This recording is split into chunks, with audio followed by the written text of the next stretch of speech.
Question my formulations again, and you'll see what happens to people who overstep. The entire lab went silent. 20 pairs of eyes turned toward me, then quickly away. My boss, Grayson, glared at me from across our circular workbench, nostrils flaring, jaw tightened into a rigid line. The small vial I'd just questioned sat between us, a synthetic compound he'd personally approved, despite my concerns about its stability in prolonged exposure scenarios. I'm only suggesting additional testing before we commit to production, I said, keeping my voice steady. The preliminary data shows potential irritation responses after. Enough. He cut me off with a single word that seemed to suck all the oxygen from our laboratory. I've been developing scent profiles for 15 years. You think you know better than me because you created one successful, immersive experience? Heat crawled up my neck. It wasn't just one success. My atmospheric scent designs had revolutionized how people experienced virtual environments. My work on the ocean biome had won international recognition. But before I could speak, Grayson turned to address the entire team. Since Willow seems to believe her judgment supersedes mine, I think she needs a reminder of her place here. His smile didn't reach his eyes. 100 days. For 100 days, I want everyone in this department to help Willow understand the consequences of questioning leadership. Nobody moved. Nobody spoke. Make her regret ever challenging me, he continued, voice dropping to something intimate and terrifying. No promotions, no projects, no respect. Let's see if her precious nose is still so confident after that.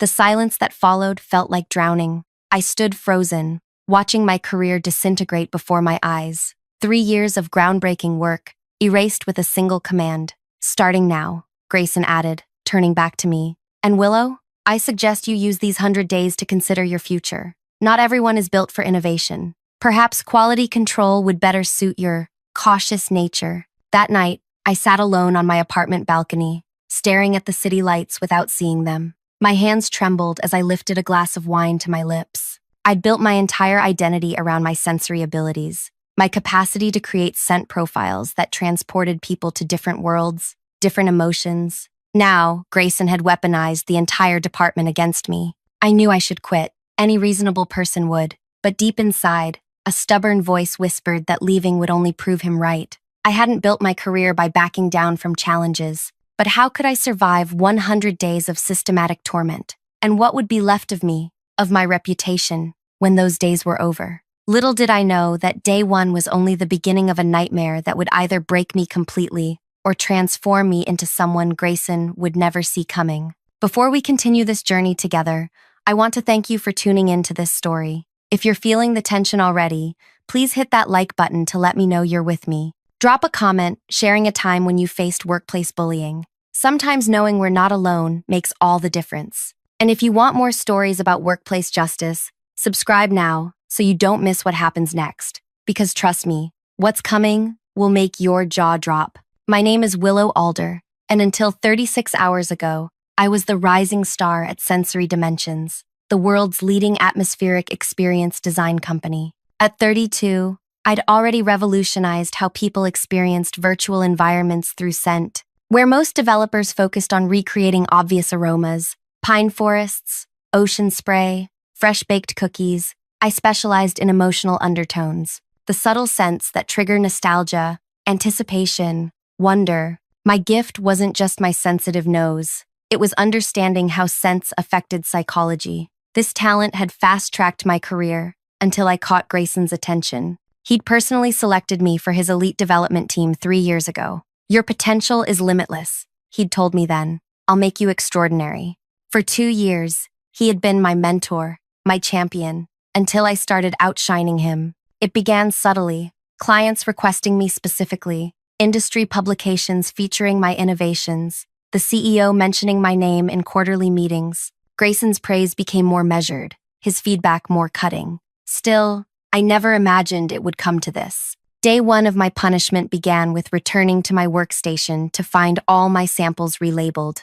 Every carefully calibrated compound, every prototype, all with switched labels or no labels at all. Months of work, now requiring each vial to be individually tested and identified. "Oh no," said Brielle, watching me survey the damage with wide, innocent eyes. "How terrible. Perhaps housekeeping got overzealous? We both knew housekeeping never touched lab samples. We both knew she had early access to the lab that morning. "I'll help you reorganize," she offered with a smile that didn't reach her eyes. "That's kind, but I'll manage," I replied, already calculating the hours this would cost me. By day 7, my projects had been reassigned. "Temporary," my team lead assured me, "just until you get reorganized." By day 14, my access to the primary testing chambers had been restricted. "System glitch," IT claimed. "We'll look into it." Day 21. My workspace was relocated next to the chemical storage area, where constant olfactory interference made precision work nearly impossible. Space optimization. According to management, I documented everything. Each night I returned home with burning eyes and a dulled sense of smell from the constant exposure to interfering compounds. Each morning I returned, determined to outlast whatever came next. On day 33, I overheard 2 junior developers in the restroom. "How much longer do we have to mess with her work?" one asked. "Until she quits. Grayson's orders," the other replied. "Though between us, she's holding up better than I expected." "It's almost impressive," the first admitted. "Shame about her career, though." I locked myself in a stall until they left, pressing my fist against my mouth to stay silent. Their casual cruelty stung worse than Grayson's calculated attacks. These were people who'd once asked for my guidance, celebrated my successes. That night, I nearly drafted my resignation letter. My finger hovered over the send button for a full hour before I deleted the draft. Quitting would mean Grayson won. More than that, it would mean abandoning the work that gave my life meaning. Instead, I made a decision. If I couldn't access the main lab resources, I would create my own. I converted my apartment's spare bedroom into a makeshift testing space, ordering personal equipment with my savings. Nothing as sophisticated as our lab technology, but enough to conduct basic safety analyses, because something about that compound Grayson was pushing still troubled me.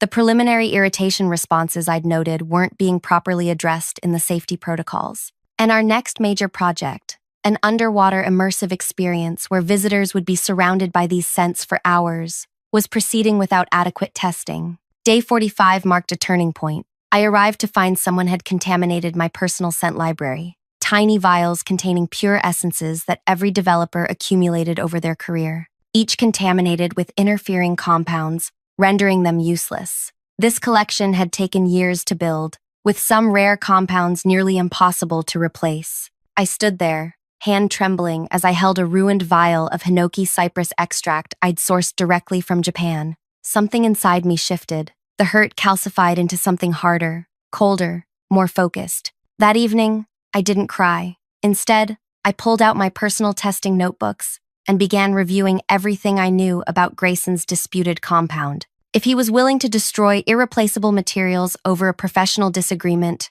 what else might he be willing to sacrifice? The safety of our consumers? The company's reputation? I needed to understand what I was really fighting against, and why this particular formula was worth destroying a colleague's career to protect. What I discovered in the following weeks would change everything, not just for me, but for everyone who had followed Grayson's orders to break me. The punishment they thought would silence me had instead given me the one thing I needed most, the motivation to look deeper than anyone had before. And what I found hidden in those molecular structures would make day 99 a day Grayson would never forget. Day 52 arrived with a new form of torment. The team was finalizing concepts for the underwater immersive experience, our company's most ambitious project to date. During the planning meeting, I raised my hand to contribute. "I have some thoughts about balancing the marine salinity notes with—" "Actually," Grayson interrupted smoothly, "we won't need Willow's input on sensory profiles for this project. She'll be handling—"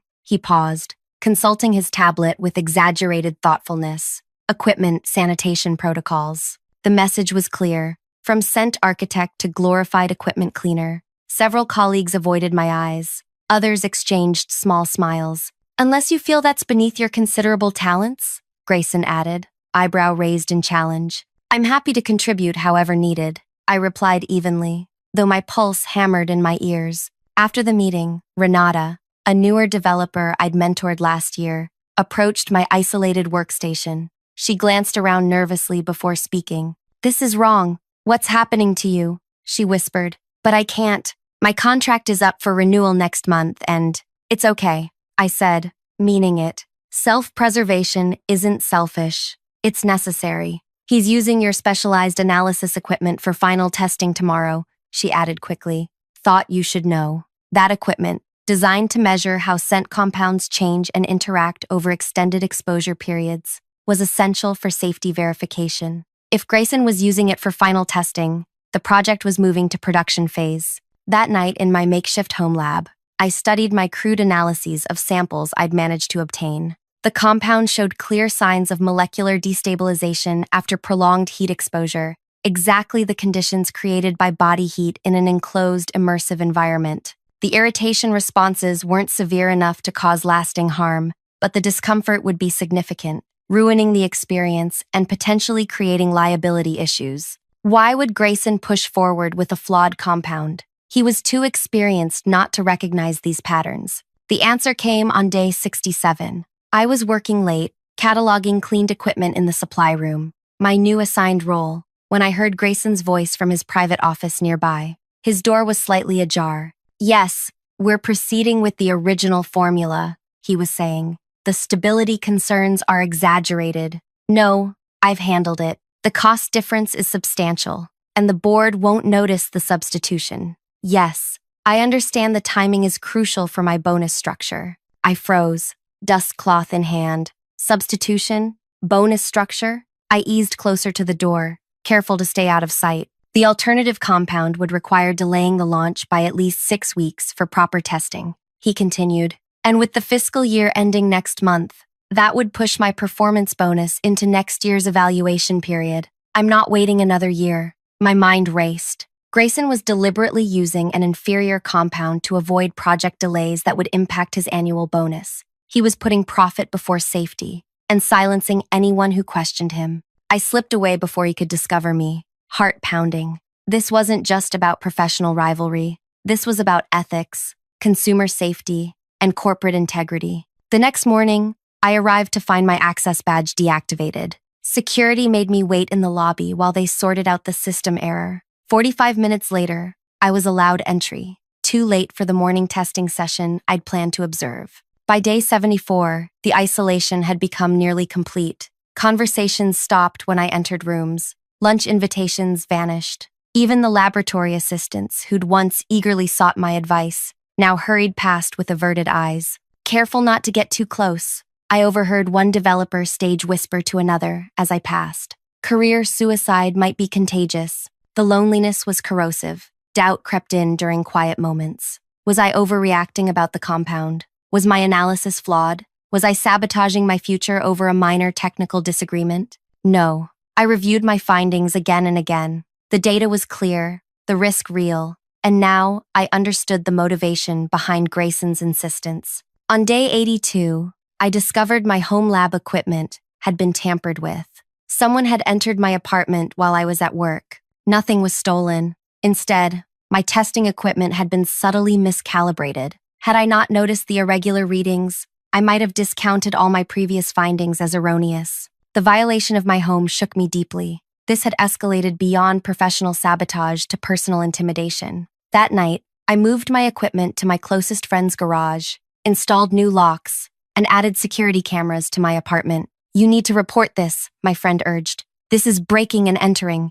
And say what? That I'm conducting unauthorized testing of proprietary compounds in my home? That would end any chance of salvaging my career. Is your career worth more than your safety? I had no answer. But I did have 28 days left of my punishment, and I wouldn't be intimidated into quitting now. Day 89. Production samples of the underwater immersion scent profile were distributed to the team. Everyone received the standard white envelope with testing strips. Everyone except me. I watched as my colleagues inhaled the various components, nodding with approval at Grayson's work. Remarkable depth to the coral reef sequence, someone commented. The transition between open ocean and deep-sea thermal vents is seamless, added another. I sat silently, excluded from the one aspect of my job I truly loved. Later, I found an unmarked envelope on my desk. Inside was a single testing strip with a handwritten note. Not everyone agrees with what's happening. Be careful. I slipped the sample into my pocket,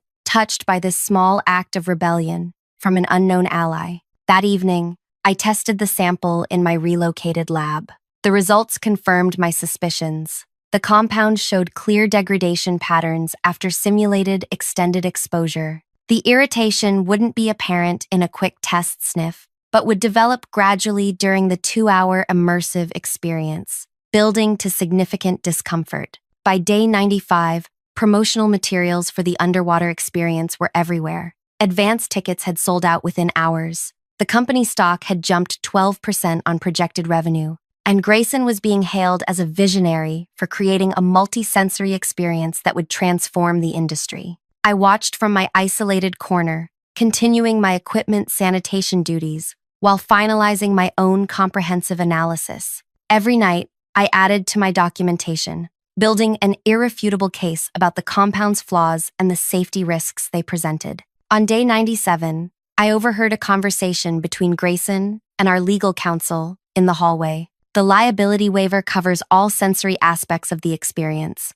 the lawyer was saying. Standard language about potential mild discomfort. Perfect, Grayson replied. And the advance ticket sales are non-refundable, regardless of participant experience. Correct, though I should note that persistent complaints could trigger regulatory attention, especially if there's a pattern of identical symptoms. By then, we'll have the revenue secured and can develop a modified formula for subsequent runs. The initial complaints can be dismissed as psychosomatic or individual sensitivity variations. I stood motionless around the corner, a sick feeling spreading through my stomach. He knew. He absolutely knew there were issues, and was proceeding anyway, gambling that the financial gains would outweigh potential backlash. That night, I made my final decision. I would not allow thousands of people to be used as unwitting guinea pigs for a flawed product, especially not to secure one man's bonus. Day 98, I finalized my documentation and made 3 identical copies. I stored one in my friend's safe,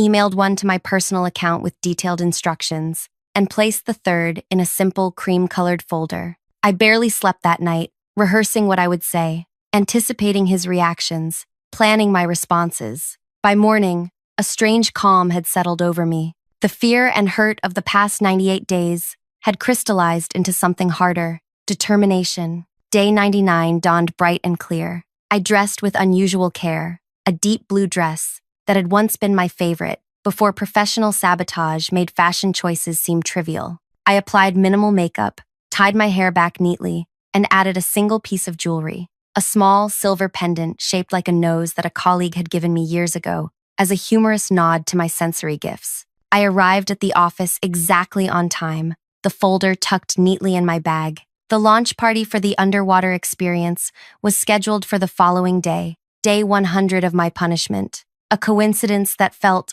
almost poetic. As I passed through the laboratory, conversations hushed. Several people watched me with confused expressions, perhaps surprised I hadn't quit yet, perhaps wondering what new humiliation awaited on this final day. Instead of going to my relegated workspace near the storage area, I walked directly toward Grayson's office. His assistant started to intercept me. He's in a meeting and can't be disturbed. I smiled politely and continued walking. For the first time in 99 days, I felt a flicker of something like power returning. "You can't just," she began, half rising from her chair. I opened Grayson's office door without knocking. He looked up from his desk, irritation flashing across his face before transforming into that familiar cold smugness. "Willow," he said, leaning back in his chair, "come to concede defeat one day early? How considerate." I closed the door behind me and stepped forward. "Actually," I replied, my voice steadier than I'd expected, "I've come to discuss the underwater immersion experience. Specifically, the compound that started all of this." He sighed theatrically. "Still fixated on that? I'd hoped 99 days might have taught you something about respect for authority and expertise." "Oh, it's taught me a great deal," I said, approaching his desk. "About authority, about expertise, and especially about you, Grayson." I placed the cream-colored folder on his desk. "What's this?" he asked, not touching it. "Everything I've learned during my punishment," I answered. "I think you'll find it quite illuminating." Grayson stared at the folder for a long moment before reaching for it with visible reluctance. His confidence wavered slightly as he flipped it open, eyes scanning the first page. "What exactly am I looking at?" he asked, but the slight tremor in his voice suggested he already knew. Page 1 is my original analysis of your compound, showing the molecular destabilization patterns after prolonged heat exposure, I explained calmly. The kind of exposure that would occur in an enclosed immersive space with participants' body heat accelerating the degradation. He flipped to the next page, his jaw tightening.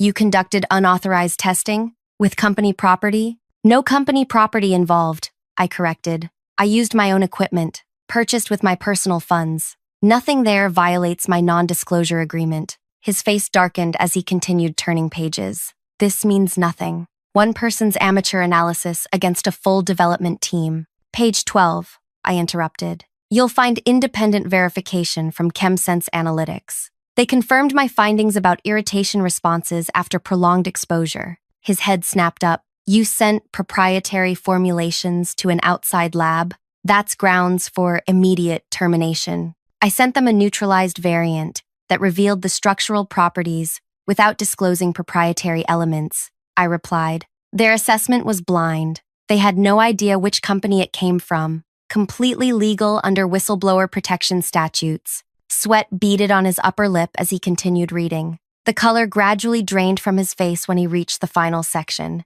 Where did you get these? He whispered, fingers trembling slightly as he touched the printed conversation transcripts. From your communications with the supplier. Apparently, when you redirected my workstation access, you accidentally gave me partial admin privileges to the vendor management system. An oversight, I'm sure. The transcripts detailed Grayson's deliberate substitution of a cheaper, less stable compound to maintain his profit margins and secure his performance bonus, despite supplier warnings about potential stability issues in prolonged exposure scenarios. You've been gathering this for how long? He asked, voice hollow. 99 days, I replied quietly. You gave me nothing but time to investigate when you removed my projects and isolated me. Every day of punishment was another day to build this case. He closed the folder and attempted to regain his composure. No one will believe you over me. I've been here for 15 years. You're just a disgruntled employee lashing out because you couldn't handle constructive criticism.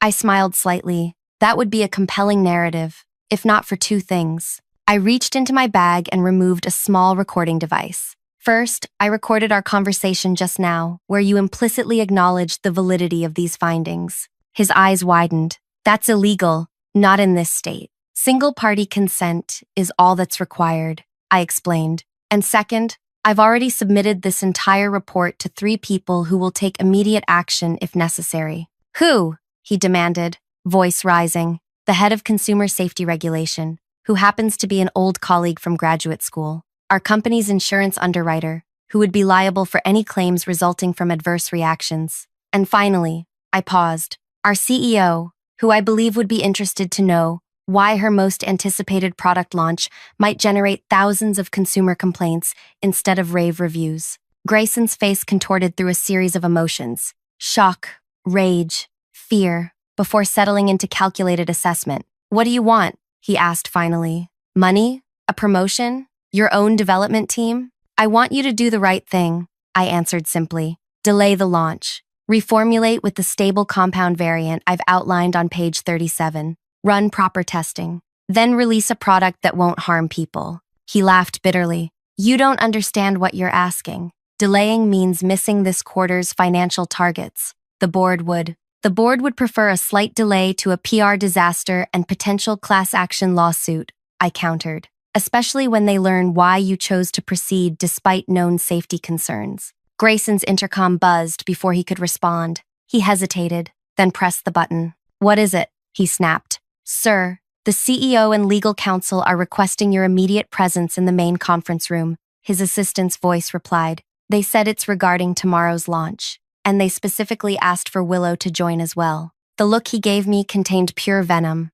You went to them already? This meeting was just... What? A courtesy? I sent the report this morning, I confirmed. I wanted you to hear it from me first. Professional courtesy, you might call it. As we walked to the conference room, the laboratory fell silent, all eyes following our progress. The whispers started immediately behind us. After 99 days of being treated like I was invisible, suddenly I was the only thing anyone could see. The conference room door stood open. Inside waited our CEO, Helena, along with the legal counsel and 2 board members. Their expressions were grave. "Grayson, Willow, please sit," Helena said, gesturing to the empty chairs. "We've been reviewing some concerning information regarding tomorrow's launch." Grayson immediately launched into defense mode. "Whatever allegations have been made, I can assure you, we've already verified the central claims," Helena interrupted sharply. "The compound substitution, the stability issues, the potential consumer reactions. The insurance company has already informed us they won't cover liability claims if we proceed with the current formulation." One of the board members, an elderly woman with piercing eyes, leaned forward. "What we need to determine now is whether this was negligence or deliberate cost-cutting without proper risk assessment." Grayson's shoulders sagged slightly, the first sign of defeat I'd seen in 99 days. "I believed the reaction risks were minimal," he began, but his voice lacked conviction. "Your emails to the supplier suggest otherwise," the legal counsel noted, tapping a tablet in front of him, "as do your instructions to silence concerns raised by your development team." Helena turned to me. "Willow, the board is impressed with your thorough analysis and alternative formulation proposal, especially considering the challenging work environment you've endured while compiling it." "Challenging is one way to describe it," I replied carefully. "We'd like you to lead the reformulation team," she continued, "with appropriate resources and authority. The launch will be delayed 6 weeks for proper testing, but we believe your alternative compound will solve the stability issues without compromising the sensory experience." I felt a weight lifting that I hadn't realized I'd been carrying for 99 days. "I'd be honored. As for you, Grayson," Helena continued, turning to my former boss, "we'll need to discuss your future with the company after a comprehensive review of your management practices. In the meantime, you're suspended pending investigation." His face went ashen. "You can't. I've given 15 years to this company, and we've rewarded you generously for those years," the elderly board member replied coldly. "But integrity isn't a sometime value. It's fundamental to everything we do. If you compromise safety for personal gain, no past contributions can offset that breach of trust." The security director appeared at the door, a silent signal that Grayson would be escorted from the building immediately. As he stood, Grayson turned to me one last time. "This isn't over," he hissed under his breath. "Actually," I replied quietly, "it is. Day 100. Watching him walk out with security was not the triumphant moment I'd imagined during those dark days of isolation. Instead, I felt a complex mixture of vindication, relief, and a strange kind of emptiness. The fight had defined me for so long that its sudden end left me momentarily adrift. Helena stayed behind after the others filed out. "I owe you an apology, Willow. I had no idea what was happening in that department. Few people look closely at what they don't want to see," I said, without bitterness. "We're implementing new reporting structures to ensure nothing like this happens again," she assured me. "And your new position comes with a substantial raise and team leadership responsibilities. You'll report directly to me." As I walked back through the laboratory, former colleagues approached one by one, some apologetic, some congratulatory, some simply curious about what had happened. Renata, the developer who had slipped me the test sample, beamed at me from across the room, giving a subtle thumbs up. The department gathered for an emergency meeting that afternoon. Helena announced the launch delay, the reformulation plan, and my new leadership role. She also made it clear that the culture of intimidation was over, effective immediately. "We create experiences that bring joy and wonder," she reminded everyone. "We cannot do that in an environment of fear and retribution." After the meeting, Brielle, who had relabeled my samples on day 1, approached hesitantly. "I want you to know," she began awkwardly, "I was just following orders. I didn't realize we all make choices," I interrupted gently. "Including me. I choose to focus on building something better now rather than dwelling on what happened before." 6 weeks later, we launched the underwater immersive experience with my reformulated compound. The reviews were spectacular, with particular praise for the scent profiles that evoked emotional transportation beyond visual simulation alone. My team, comprising both new developers and former colleagues, worked in an atmosphere of collaborative respect. We displayed our successes and failures equally, learning from both. As for Grayson, the investigation revealed patterns of intimidation, extending back years. Multiple former employees came forward, with similar stories, His termination became permanent, his industry reputation permanently tarnished. Sometimes I think about those 100 days of punishment, how they were meant to break me, but instead forged something stronger. How isolation forced me to rely entirely on my own judgment. How having everything taken away clarified exactly what mattered most. I still keep that cream folder as a reminder that truth, patiently accumulated, is the most powerful force in any workplace. Not titles, not authority, but simple, verifiable truth. If you've ever faced workplace bullying or watched someone endure it, please share your story in the comments. Your experience might give someone else the courage to stand up for themselves. Hit that like button if you believe in workplace justice, and subscribe for more stories about turning adversity into advantage. Remember, sometimes our greatest challenges reveal our greatest strengths, not because suffering is good, but because surviving it shows us who we really are. Thank you for joining me on this journey from day 1 to day 100.